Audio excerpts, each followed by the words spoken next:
Hey guys, welcome to Logical Learning NCERT course 10th class में आप सभी स्टूडेंटों का मोस्ट वेलकम है।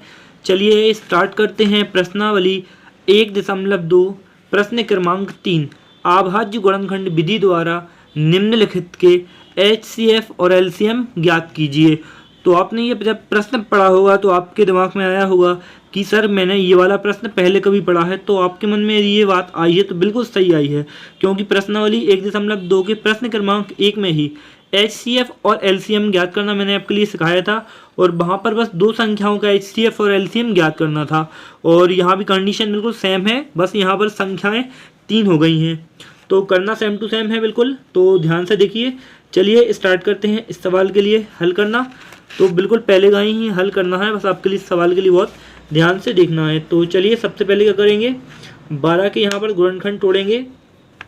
2 एकम 2, 2 छिंग 12 और फिर अब ये 2 से जाएगा 2 एकम 2, 2 3 6 और अब ये कैसे आएगा 3 एकम 3। ठीक है, अब इसके बाद 15 के साइड में कर लेंगे। यहाँ देखिए 3 से देंगे सबसे पहले 3 एकम 3, 3 5 15 और उसके बाद कैसे आएगा 5 से जाएगा ये 5 एकम 5 और फिर उसके बाद अपन यहाँ पर साइड में क्या के तोड़ेंगे 21 के तोड़ेंगे। तो जब 21 के तोड़ेंगे तो सबसे पहले ये 3 से जाएगा 3 एकम 3 और 3 7 कितना होता है 21 और इसके बाद कैसे आएगा 7 एकम 7। अब इसके बाद इन सभी संख्याओं के गुणनखंड यहाँ पर लिख लेते हैं। तो सबसे पहले लिखेंगे 12, तो 12 के क्या आए हैं 2 × 2 × 3 है ना। और इसके बाद जस्ट नीचे क्या के लिखेंगे 15 के लिख लेंगे। तो 15 के क्या आए हैं 3 × 5। ठीक है, और इसके नीचे क्या लिखेंगे 21 के, और 21 के क्या आए हैं 3 × 7। और इन्होंने बोला था दो चीज़ ज्ञात करो, पहली चीज़ ज्ञात करो एचसीएफ और दूसरी चीज़ ज्ञात करो एलसीएम। तो चलिए इसके बाद क्या करना है, सबसे पहले निकालेंगे, सबसे पहले क्या निकालेंगे अपन एचसीएफ निकालेंगे। तो चलिए HCF निकालते हैं। तो HCF यानी क्या होता है, तो हाईएस्ट कॉमन फैक्टर, यानी ऐसी संख्या जो तीनों में क्या हो कॉमन हो। तो देख सकते हैं यहाँ पर 2 है, यहाँ पर है, लेकिन इन दोनों में नहीं है। फिर ये 3 देखते हैं, इसमें भी है, यहाँ भी है, यहाँ भी है। तो जो संख्या तीनों में कॉमन रहती है तो वो HCF कहलाती है। HCF कितना हो जाएगा 3।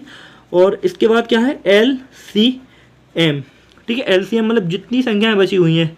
तो यहाँ देख सकते हैं 2 2, तो यहाँ 2 × 2 लिखा जाएगा और इसके बाद ये 3 तो HCF में इन सभी के साथ चला गया है, तो कुल कितनी बार लिखा जाएगा, कुल 1 बार लिखा जाता है। ठीक है, और यहाँ से क्या आ जाएगा 5 आ जाएगा और ये वाला 3 इसके साथ चला गया है, तो क्या बचा है 7, तो यहाँ पर 7 लिखा जाएगा। अब इन सभी का गुणा करना है, तो चलिए गुणा करके अपन रफ में देख लेते हैं।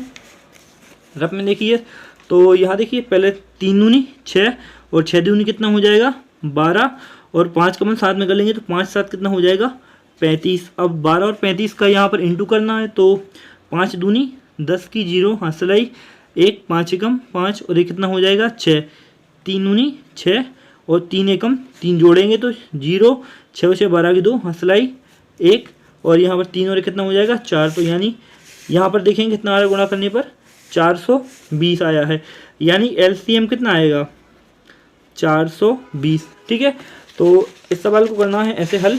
तो इसके बाद फिनिश लाइन लिख देते हैं। अतः क्या लिखेंगे HCF बराबर 3, बीच में क्या लगाएंगे कॉमा भी लगा सकते हैं यदि आप, और भी लिख सकते हैं, और यहाँ लिखेंगे LCM और LCM कितना आया है अपना 420 है। और फिर ये वाला सवाल यहाँ पर हो जाता है अपना कंप्लीट। और इस तरह से ये सवाल करना था हल। आपके लिए समझ में आ गया है तो प्लीज़ कमेंट करके बताइए। यदि कुछ अभी भी समझ में नहीं आया तो प्लीज़ वो भी कमेंट करके बताइए।